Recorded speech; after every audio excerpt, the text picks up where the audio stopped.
ስጦታው ለናንተ የተላከ ስጦታ ነው። ማን ይላከው? እንጃ በርሌ ነው። አምጫ እንክፈተው።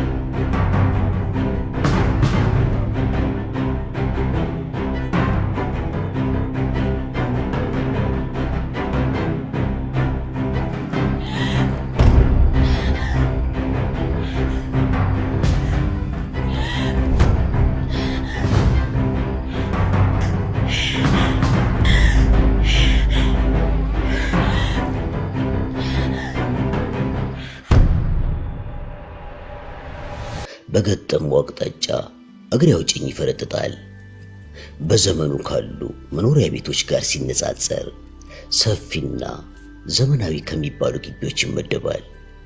ይሄ ሁለት ፈረንሳውያን በክራይ የሚኖሩበት ግቢ በውስጡ 3 ኢትዮጵያዊ ሰራተኞችን በመያዝ ጥቁርና የሚንቃቃ ባዶ ምጣዳቸው ላይ የነፍስ ማቆያ እንጀራን ያሰፋል።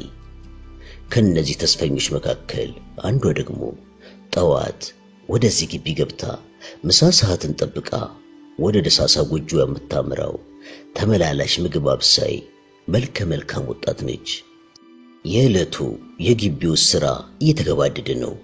በሴቷ ሰራተኛ ቢዋን በኩል የቀራት አንድ ተግባር ቢኖር ቤቱን ያጸዳዳችባቸውንና ወጣ ወጥ ያበሰለችባቸውን ዕቃዎች ማጣጥም ነው። ምሳ መቋደስን ሳይጨምር ዛሬ ከዘበኛውም ሆነ ከአትክልተኛው ጋር የተለዋወጡትን ሰላምታ የሬሳ ማድረቅ የተለቀለቀ አስክሬን እንኳን ሳይተገበሩ አይቀርም። ሶስቱም የዕለት ጉርስን በመፈለግ ሐሳብ ብቻ የናወዘ ጭንቅላታቸውን አንዳች ነገር ሰቅዞ በብዙ አስጨንቆታል። ስራ በፍቅር አይሰራም። አንደበትም ያለ ወትሮ ዛሬ ባያሉ ተለጉሟል። ብቻ ለነዚህ ምስኪንና የመንግስተ ሰማያትን ያህል ተስፋ የነበረው ግቢ ዛሬ የእንጦሮጦስን የመጨረሻ ጥልቅ መቀመቅ መስሏል። ሚስጥሩ እንዲህ ነው። እነዚህ ፈረንሳዮች ከ2 ወራት ቆይታ በኋላ ይህንን ግቢ ብቻ ሳይሆን ይቺን አገር ለቀው ከትብታቸው በላይ ሊቆሙ ወስነዋል። በተቃራኒው 3ቱ አበሾች ነገ ምን አይነት ፍዳ እንደሚገጥማቸው በማሰብ በእነዚህ ነጮች ቀጣሪነት ወደ ካፊያነት የተቀየረችው መከራቸው አድራ እንደ ዶፍ ዝናብ መውረዷ ከዚያም ጠራርጋ የትኛው አዘቅት ውስጥ ተከታቸው እንደሆነ እንዲያው አብዝተው የጠየቁት ውስጣቸው ምላሹ ምን አውቃለሁ ሆኖባቸው ተጨንቀዋል፣ ተጠበዋል። ቀልጣፋ እጆቿን በወጣ ወጥ የተጨመላለቁ ዕቃዎች ዙሪያ ስታቀለጣጥፍ ነበር የእመቤቷን ድምፅ የሰማችው። ጥሪውን ዳግም ታዳምጥ ጀመር። ሲደገም በነጩ ሴራሚክ ከተዋበው ኩሽና ወጥታ ከ4 እርምጃዎች በኋላ ሳሎኑ በር ላይ ተገትራ ተገኘች። ባልና ሚስት ሶፋው ላይ ተቀምጠዋል። ጌታው አንድ የውጭ መጽሔት እያገላበጠ ባያስተውላትም ሚስት ግን ትኩረቷን ሙሉ በሙሉ ሔዋን ላይ አድርጋለች። መጀመሪያ እንዳየቻትም በግዙፍ ፈገግታ ነበር የተቀበለቻት። እንደምን ዋልሽ ሔዋን? ፈጣሪ ይመስገን። ሰፊውን አፏን ጆሮ ግንዷ ድረስ መልክታ ከተቀመጠችበት እየተንቆራጠጠች ቀኝ እጇን ወደ ሶፋው ጥግ ወደረችና እባክሽን ተቀመጪ፣ ልናነጋገርሽ እንፈልጋለን አለቻት። በሚስቱ ንግግር ቀልቡን ከሚያገላብጠው መጽሔት ወደ ሔዋን የመለሰው ባልም እጁን ቀስሮ በአፉም አዎ ቁጭ በይ እስቲ ሔዋን እያለ እንድትቀመጥ ጋበዛት። እርሷ ግን ድንገት ከወለሉ ጋር በሙጫ እንደተጣበቀ የሰው ሐውልት አንዲት እርምጃ እንኳን ፈቅ ሳትል የቆመ በድን ሆነች። አይኖቿ የእመቤቷን የአናን አይኖች ዘልቀው ገብተው ብርበራውን ከጀመሩ የተወሰኑ ሰኮንዶች ተቆጥረዋል። የአና አረንጓዴ አይኖች ጥርት ብሎ እንደ ዛጎል ከነጣው ፊቷ ጋር ተዳምረው መገረሟንና ለአንድ ዓላማ ክፉኛ መጓጓቷን ያሳብቃሉ። ሔዋን ከዚህ በፊት ገጥሟት በማያውቅ ሁኔታ እነዚህን ሰዎች በክብር እንድታነጋግር እየተጠየቀች መሆኑን አሰበች። ይሄ ደግሞ እዚህ ግቢ ውስጥ በሰራችባቸው 11 ወራት ውስጥ አንድ ቀን እንኳን ተከስቶ አያውቅም። ጥፋት አጥፍቼውን እንዴ? ላፍታ አሰበች። የለም አላጠፋውም። ቢሆንም ለጥፋት ያን ያህል ክብር የለውም። ታዲያ ለምንድን ነው እዚህ የተፈለግኩት? ግራ የመጋባቱና የጥርጥሩ መንፈስ ወለሉ ስር ሰደው የሚያስቀርቧት ይመስል የሞት ሞቷን እግሮቿን ወነጨፈች። ሶፋው ጫፍ ላይ ቁጢጥ ከማለቷ ትላልቅ ቡናማ አይኖቿን ወደ ቀድሞ ስራቸው መለሰቻቸው።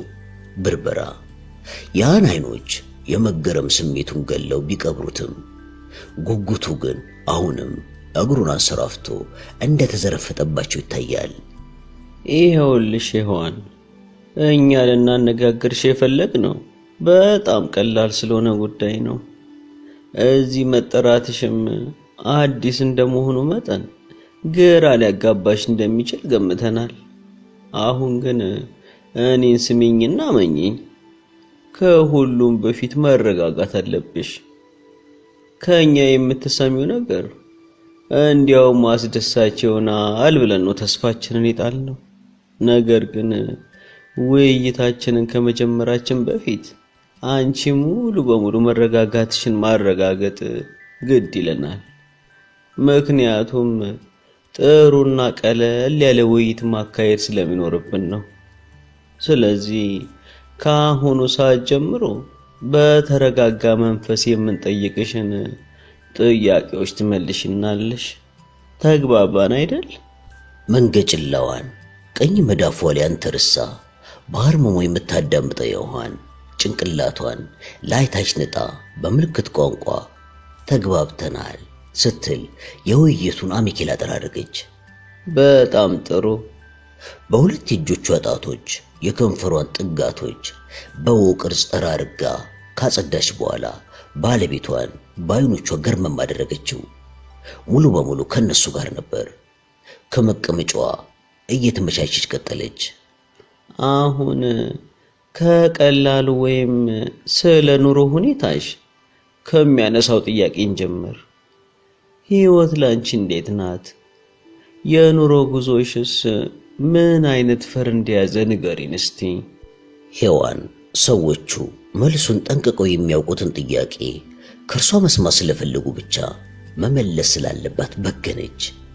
የበታችነት ስሜቷ በብስጭት ከሚቃጠለው ውስጧ ጋር አብሮ ሲቀልጥ እግረ መንገዱንም ሲያጥለቀልቃት ተሰማት። ድንገት ግን አንድ ነገር ትውስ አላትና ጨርሶ ባይፋቅም የበታችነት ስሜቷን ግዛቱን ነፈገችው። አዎ አንድ ሰው የሚያውቀውን ሐቅ ጥያቄ አድርጎ ካቀረበላት መልሱን እንደተናገረች እርሱን ተንተርሶ የሚከተል ሌላ ጥያቄ አለ። ያ ጥያቄ ደግሞ ጠቃሚ ሊሆን ይችላልና ምን እንደሚነሳ ማወቅ ይኖርባታል። መለሰች። የምንቀሳቀሰው እዚህ በምሰራው ወራዊ ደሞዝ ነው። ነገር ግን ይቺ ገቢ በየዕለቱ የምታመረቅዘውን የራብ ቁስላችንን ከማጠገግ የዘለለ ለቀበሌ ቤት ኪራይ እንኳን አታስተማምንም። ከዚህ ደሞዝ የተረፈ ሌላ ምንም ገቢ የለኝም። ባጭሩ ህይወት ለኔ ትላንት፣ ዛሬም ነገም በመኖርና በመሞት መካከል አድሮ ለመገኘት የምትደረግ ግብግብ ናት። አይኗ ውስጥ እንባ ግጥም ብሎ ክፉኛ ማልቀሻታት። ቢሆንም በዚህ ሁኔታ መነፋረቁ ከራስ ክብሯ ጋር የማይጣጣም ሆኖ ስታገኘው ብሶቷን አምቃ ወደ ጉዳዩ በመመለስ ጥግ ድረስ ልታስኬደው ወሰነች። የአና አረንጓዴ አይኖች አልጌ መካከል ላይ የከተመባቸው ሁለት አረንጓዴ ኩሬዎች መስለዋል። አንዴ ጎንበስ ብላ አሸቻቸውና ቀጠለች። አይዞሽ ምንም ይሄ ምንም ማለት አይደለም። ደግሞ አንድ ቀን እንደሚስተካከል እርግጠኛ ሆኜ መናገር እችላለሁ። ነገሮች ለዘላለም ባሉበት አይሄዱም። ማንኛውም የሰው ልጅ በችግርና በመከራ ውስጥ ካላለፈ ለነገ ማንነቱ ወሳኝ ሚና የመጫወት እድሉ ዝቅተኛ ነው። አምነን መቀበል ያለብን ደግሞ ይህንን ነው። ስለዚህ የአንቺ ህይወትም እስከ መጨረሻው በዚህ ሁኔታ መቀጠል እንደማይችል ሁላችንም እርግጠኞች ነን። ድሮም እንዲህ አልነበረማ? አዎ፣ ዛሬ ደግሞ ሌላ ነው። ነገም ዛሬ ሊሆን አይችልም። ባሏን በዓይኗ ስትገረምመው ነገሩን ከቁጥጥር ያልጻፈው የጣሊያንና የፈረንሳይ ክልሱ በርዝሊ ድንግጥ ብሎ ቀናልና ችምችም ባለ ጸጉር የተሸፈነ ነጭ ራሱን ጥፋቴን አምኛለሁ በሚል እላይታቸው ዘወዘው። አብሮሽ የሚኖር ወይም የህይወት አጋር እዚህ ከተማ የለሽም? ቤተሰቦችሽስ ወዴት ናቸው? እመቤቷ ብዥ ብላ የምትታያት ሔዋን ያልተሟሸ ምጣድ መሃላቸው ላይ የተደፋባቸው የሚመስሉ ቡኒ ዓይኖቿ በእንባ በመርጠባቸው መልስ ከመስጠቷ በፊት እይታዋን ጋርዶ የተገደበውን የእንባ ጎርፍ ወደ ቀኝ እጇ የሹራብ እጅግ ያጎረፈችው ብሶቷን አጥቦ የወረደ ጎርፍ። ምንም አይነት የማበረታቻም ሆነ የማስተዛዘኛ ቃላትን መስማት ሳትፈልግ ውስጧ ያለውን የጎመዘዝ ክምር ትንሽ እንደናደችው እየተሰማት ቀጠለች። ቤተሰብ የለኝም። አባቴ 12 ዓመት ሕፃን እያለሁ ነበር በብስጭት የተነሳ ከመጣበት በሽታ በሞት የተገላገለው። ከዛም እኔንና 2 ትልልቅ ወንድሞቼን የማሳደጉ ኃላፊነት ምስኪኗና ብቸኛዋ እናቴ ላይ ወደቀ። እሷም ከድሮ ጤና ስላልነበራት አሁን የተከመረባትን የኃላፊነት ናዳ መቋቋም አልቻለችም። ለኛ ብላ አፈር ሳልገባ አቃተኛ አልልም እያለች ስትፍገመገም ናዳውም እንደወረደባት እሷም እንዳቃሰተች አለፈች። ቤት ውስጥ እኔና ወንድሞቼ ቀረን። ይባስ ብሎ በወደቀ ግንድ ምሳር ይበዛበታል ነውና ተረቱ። አንዳች አለን የምንለው ወገን በሌለበት ሀገር በልጅነት እድሜያችን ከአባታችን ሞት በኋላ እናታችን ዘወትር አቅፋን አይዟችሁ ልጆቼ እያለች እንድታነባ የሚያስገዳትን ገፈት ቀመስን። አዎ፣ ከ2 ወር በኋላ አባታችን ሙሉ በሙሉ በዕዳ ሲዞት የነበረውን ቤታችንን ለቀን እንድንወጣ በመገደድ ያ ሲሆን እኔ 13 ዓመት ብዙም አልገፋውም ነበር። አዎ፣ ትልቁ ሳለ አምላክ የ15 ዓመት ልጅ ሲሆን የሚመራን ደግሞ የሱ ትልቅ መንገሻ ነበር። ወዲያ የቀሩትን የቤት ቁሳቁሶች የመለገስ ያህል በሚሆኑ ዋጋ ሸጥ ነው። አዎ፣ ከዛ በኋላ ወደ ጎንደር ከተማ ተሰደድን። ፊቷ ላይ ሐዘንና ሰቆቃ ቤተ መንግስታቸውን ያነጹበት ይመስል አንዳች ከባድ ነገር ረብቦበታል።